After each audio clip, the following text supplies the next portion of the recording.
ചന്ദ്രകാന്ത്, എന്താണ് താങ്കളുടെ ഒരു അനുമാനം? ഇപ്പോൾ മാന്ത്രിക സംഖ്യയിലേക്ക്, കേവല ഭൂരിപക്ഷം ഉറപ്പിക്കുവാനുള്ള സംഖ്യയിലേക്ക് എത്തിപ്പെടാൻ വിജയ് ഇപ്പോൾ ശ്രമം നടത്തിക്കൊണ്ടിരിക്കുകയാണ്. പക്ഷേ വിജയിയെ മുഖ്യമന്ത്രിയായി സത്യപ്രതിജ്ഞ ചെയ്യാൻ അനുവദിക്കാതിരിക്കുന്നത് എന്തുകൊണ്ടാണെന്നാണ് താങ്കളുടെ നിരീക്ഷണം? മുഖ്യമന്ത്രിയായി സത്യപ്രതിജ്ഞ ചെയ്തതിനു ശേഷം നിയമസഭയിൽ ഭൂരിപക്ഷം തെളിയിച്ചാൽ മതിയല്ലോ.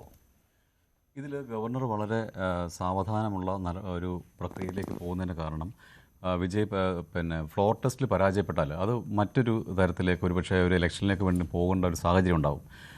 നമുക്കറിയാവുന്ന പോലെ തമിഴ്നാട്ടിൽ രണ്ട് ബൈപോളാർ എന്ന് പറയുന്നത് പോലെ രണ്ട് ദ്രാവിഡ പാർട്ടികളുടെ ഒരു മുന്നണികളാണ് ഉണ്ടായിരുന്നത്. അതിൽ DMK മുന്നണി നോക്കിക്കഴിഞ്ഞാൽ വളരെ സ്ട്രോങ് ആണ്. കാരണം വളരെ ജനറസ് ആയിട്ടുള്ള രീതിയിലാണ് അദ്ദേഹം സ്റ്റാലിൻ വന്നതിന് പ്രത്യേകിച്ച് ഈ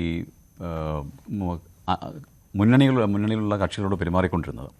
അപ്പം പ്രത്യേകിച്ച് കോൺഗ്രസിന് 10 സീറ്റാണ് ലോക്സഭയിലേക്ക് കൊടുക്കുന്നത്, CPM-ന് 2 സീറ്റ് കൊടുക്കുന്നു, CPI-ക്ക് കൊടുക്കുന്നു, മുസ്ലിം ലീഗിന് 1 സീറ്റ് കൊടുക്കുന്നു. ഇങ്ങനെയുള്ളൊരു അലി മാത്രമല്ല അവരുടെ ഒരു തെരഞ്ഞെടുപ്പ് ഫണ്ടിന്, കാരണം ഇവർക്കൊക്കെ വളരെ ആൾബലം കുറവാണ്. DMK ആണ് തമിഴ്നാട്ടിലെ മുഴുവൻ സീറ്റുകളിലും വളരെയധികം പ്രൊമിനൻ്റ് ആയിട്ടുള്ളൊരു പാർട്ടിയുമാണ്. അവരെ പെട്ടെന്ന് ഉപേക്ഷിച്ചിട്ട് വരാൻ ഇപ്പം തിരുമാവളവൻ്റെ പാർട്ടിക്കാണെങ്കിലും CPM-നും CPI-ക്കും ഒന്നും സാധിക്കില്ല. കോൺഗ്രസ്സിന് ഇവരോട് കുറച്ച് വിരോധം എവിടേക്ക് ഉണ്ടായിരുന്നതുകൊണ്ടാണ് ഒന്നും ചോദിക്കാതെ ഇറങ്ങിപ്പോയത്. അത് ഒരു ശരിക്കും പറഞ്ഞാൽ കോലീഷൻ ധർമ്മയുടെ എതിരുമാണ്. പക്ഷേ CPM-നും CPI-ക്കും അങ്ങനെയുള്ള മുസ്ലിം ലീഗ് അതുകൊണ്ടാണ് വളരെ വ്യക്തമാക്കി പറഞ്ഞത്, ഞങ്ങൾ ഇന്നും അതെ, ഇന്നലെയും അതെ, നാളെയും അതെ. ഈ DMK മുന്നണിയിൽ അവശേഷിക്കുന്ന പാർട്ടികൾ എന്ന് പറയുമ്പോൾ CPI 2, ആ ടാലി ഒന്നുകൂടി നോക്കിക്കഴിഞ്ഞാൽ CPI 2, CPM 2, VCK 2, ഈ 3 പാർട്ടികളുടെയും നേതൃത്വം സ്റ്റാലിനുമായി ചർച്ച നടത്തുന്നുണ്ട്. കാരണം ഈ 3 പാർട്ടികൾക്കും വിമുഖതയില്ല വിജയിയെ പിന്തുണയ്ക്കാൻ. പക്ഷേ സ്റ്റാലിനുമായി ചർച്ച നടത്തി ഒരു തീരുമാനത്തിലെത്തിയതിനു ശേഷം സ്വാഭാവികമായിട്ട് DMK മുന്നണിയിൽ നിന്ന് വിടുന്ന ഒരു സാഹചര്യമാണല്ലോ, അല്ലേ?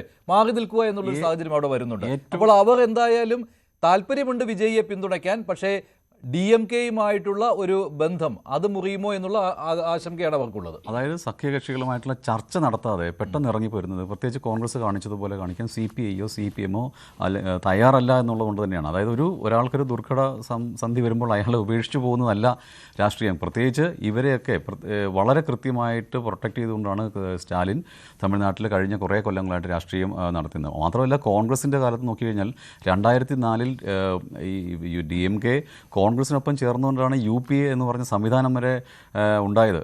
അങ്ങനെയാണ് 10 വർഷം ഇവിടെ UPA-ക്ക് ഭരിക്കാൻ പറ്റിയത്. അതുകൊണ്ടാണ് കോൺഗ്രസ് എന്ന് പറയുന്ന ഒരു പ്രസ്ഥാനം നമുക്ക് നമ്മളിപ്പോൾ പറയുന്ന നിലത്തിലേക്ക് കണ്ടിന്യൂ ചെയ്ത്. ഇതൊക്കെ മറന്നുപോയിട്ട് അവർ ചെയ്തെങ്കിലും CPI-യോ CPM-ഓ ചെയ്യുന്നില്ല. പ്രത്യേകിച്ച് മുസ്ലിം ലീഗ് ഒരു തരത്തിലും